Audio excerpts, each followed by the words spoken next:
President Donald Trump used his first campaign election rally of 2020 to argue that he served up American justice by ordering a drone strike to take out Iranian Gen. Qassem Soleimani, while jeering Democratic leaders for questioning his decision to carry out the attack without first consulting Congress. Trump's remarks on Thursday careened from mockery of House Speaker Nancy Pelosi and Rep. Adam Schiff, who heads the House Intelligence Committee, to a suggestion that he should have won the Nobel Prize, a preview of the sharp-edged re-election campaign that he will wage. The president made his comments shortly after the Democratic-controlled House approved a resolution asserting that Trump must seek approval from Congress before engaging in further military action against Iran. Trump mocked Pelosi's mental acuity and called Schiff a pencilneck. He also tagged Sen. Bernie Sanders is Crazy Bernie for raising objections to how he carried out the strike on Soleimani. "We got a call. We heard where he was. He knew the way he was getting there," Trump told cheering supporters in Toledo. "We didn't have time to call up Nancy, who isn't operating with a full deck. They want us to tell them so they can leak it to their friends in the corrupt media," Trump added. Last week's killing of Soleimani brought long, simmering tensions between the U.S. and Iran to a boil. Iran, in retaliation, fired a barrage of missiles this week at two military bases in neighboring Iraq that house hundreds of U.S. troops, but with no casualties to U.S. or Iraqi troops. Trump said he had no plans to take further military action against Iran and would instead enact more sanctions against the Islamic Republic.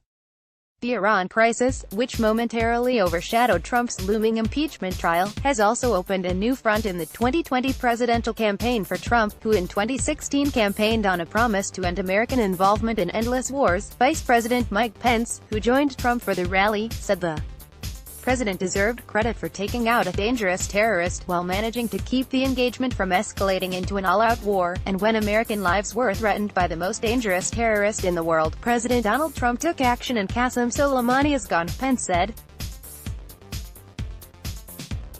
And in the wake of that attack, Iran responded, but thanks to the professionalism of the military, we suffered no American casualties and Iran appears to be standing down. That's what leadership looks like. Trump also sought to compare his response to the recent attack on the U.S. embassy in Baghdad to the 2012 attack on U.S.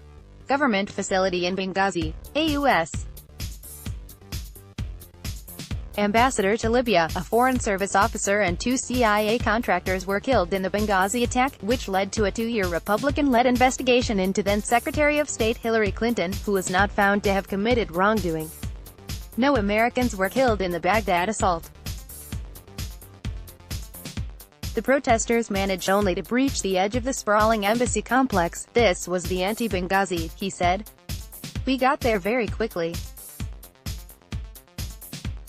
This is the exact opposite." Trump also turned to a topic that frequently wrangles him, the fact that he has never won a Nobel Prize.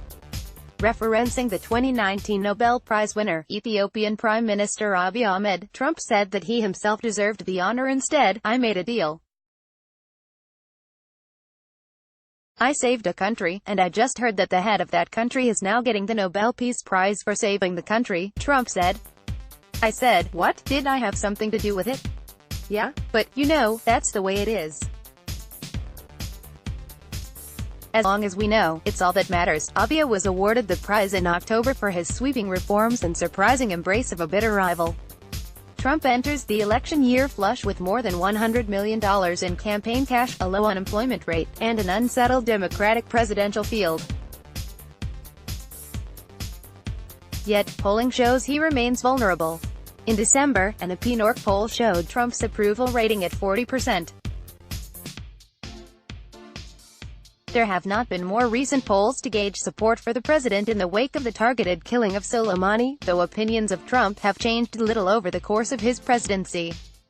Trump has never fallen into historic lows for a president's approval ratings, but Gallup polling shows his December rating registers lower than that of most recent presidents at the same point in their first terms.